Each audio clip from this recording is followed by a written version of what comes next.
flaky shortbread cookie crust with a chewy and crunchy pecan. These pecan bars are like a slice of pecan pie, but in a bar form. With just a few simple steps, you can be making these bars for your next potluck, midnight snack, or breakfast. I'm not judging. To start off this dessert, we need to make the crust, so we're gonna head over to the oven and preheat it to 350 degrees Fahrenheit. And grease a 9x13 baking dish or one of equivalent size.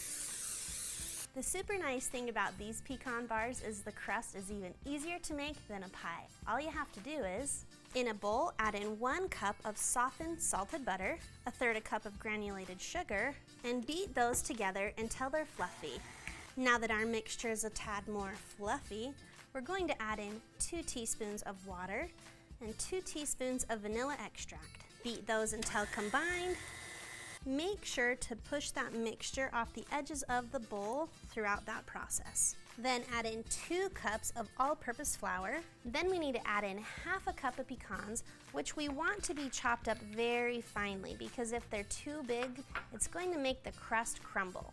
Add those in and give all these ingredients a mix.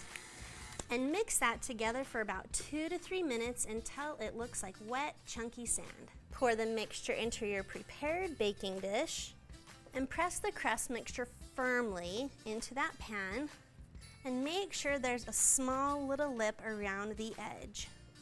Now that I've smoothed out the crust, I'm gonna go ahead and pop it into the oven where it's going to bake for 18 to 20 minutes. This delicious crust reminds me of a pecan sandy cookie that I loved when I was a little girl. I would sneak them from my dad's stash.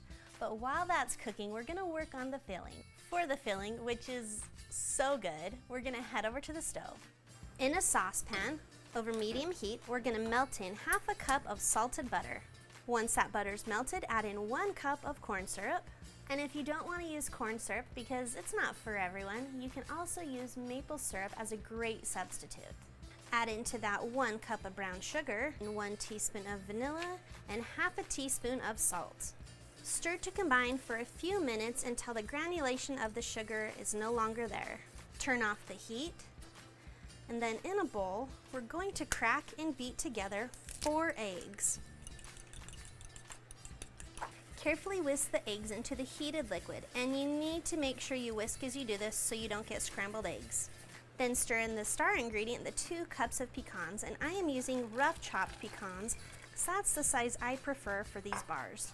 Now that our crust is cooked and a tad more golden, we're going to pour onto that our filling mixture and bake that for 30 to 35 more minutes until the filling is set and a toothpick comes out clean. Let those cool completely, slice into squares, and you are ready to eat.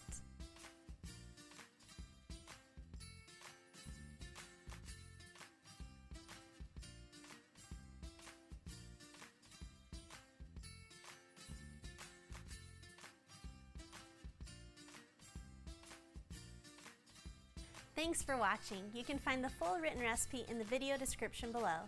Be sure to check out thestayatHomechef.com where you can find hundreds of restaurant quality recipes you can easily make at home. We'll see you later.